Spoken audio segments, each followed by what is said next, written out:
欢迎收看今天文茜的世界周报。今天是2月19号，距离川普1月20号就任美国总统不到1个月，还差接近2天的时间。但川普已经出现了他政权重大的一项危机，就是川普自己最重要的亲信，也是他任命的国家安全顾问弗林，在他就职之前一直跟俄罗斯驻美大使讨论如何解除制裁。甚至在过去很长一段川普竞选的期间里头，他都和俄罗斯有密切的往来。他的俄罗斯关系在竞选的过程当中曾经被讨论，可是那个时候希拉蕊的 email 事件不断的成为选战中主要的主轴，而关于弗林和俄罗斯之间的关系并没有被提到更大的注意点上头。但是随着川普当选其实就是人们会认真检验你的时刻。弗林的事件在最近美国烧得沸沸扬扬，川普在就任不到1个月之后不得不请他辞职。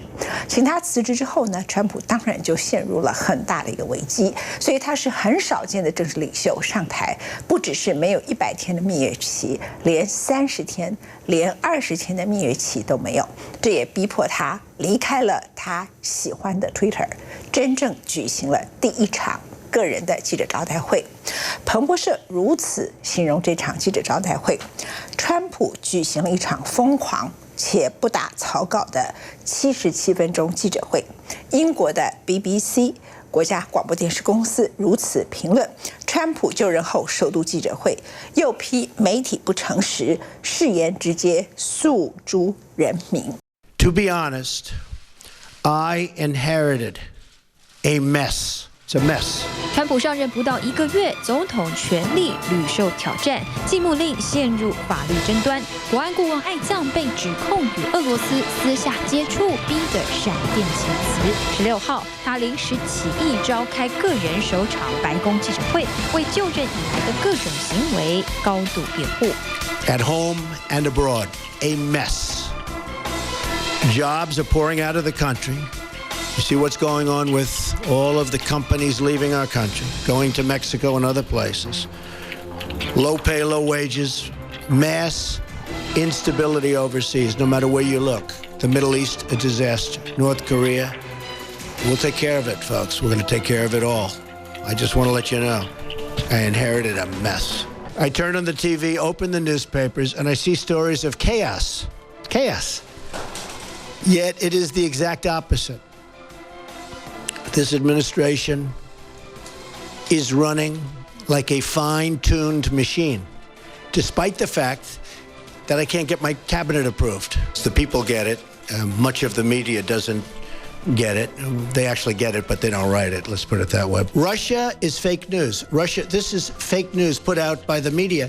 整整77分钟，除了宣布新劳工部长人选之外，其余内容听在台下媒体耳中，只觉得总统牢骚满腹，且不断攻击批评者，因为鲜少有美国元首会在公开场合做出此种表态，认为其言辞之激烈与愤怒都属难得一见，形容此次白宫记者会堪称美国近代政治史上的惊人一刻。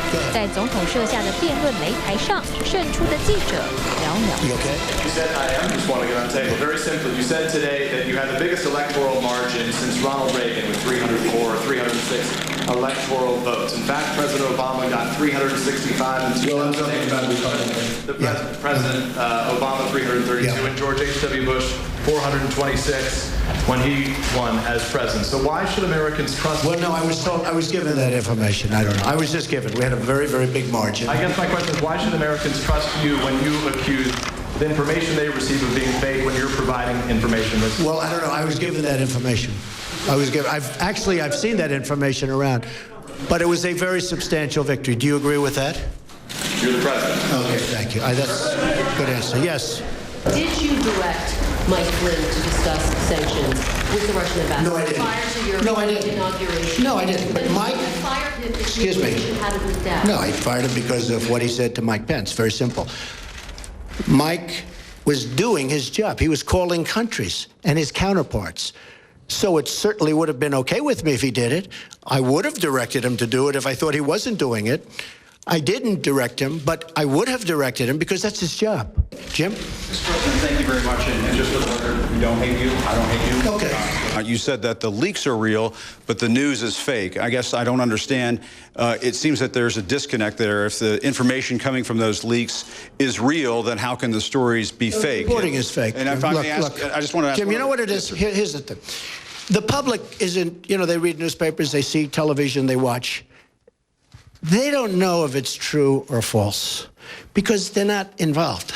I'm involved. I've been involved with this stuff all my life, but I'm involved. So I know when you're telling the truth or when you're not. I just see many, many untruthful things. And I'll tell you what else I see. I see tone, the word tone. The tone is such hatred. I'm really not a bad person, by the way. No, but the tone is such, I do get good ratings, you have to admit that. The tone is such hatred. Now, they'll take this news conference. I'm actually having a very good time, okay? But they'll take this news conference. Don't forget, that's the way I won. Remember, I used to give you a news conference every time I made a speech, which was like every day, okay? No, that's how I won. I won with news conference and probably speeches. I certainly didn't win by people listening to you people, that's for sure. There was a ballistic missile test that many interpret as a violation of an agreement between the two countries, and a Russian plane buzzed a U.S. destroyer. Not good. Does anybody really think that Hillary Clinton would be tougher on Russia than Donald Trump? Does anybody in this room really believe that? Okay? But I'll tell you one thing. She tried to make a deal. She had the reset. She gave all that valuable uranium away. She did other things. They say I'm close to Russia. Hillary Clinton gave away 20% of the uranium in the United States. She's close to Russia. You know what I gave to Russia? You know what I gave? Nothing. Can we conclude there'll be no response to these particular provocations?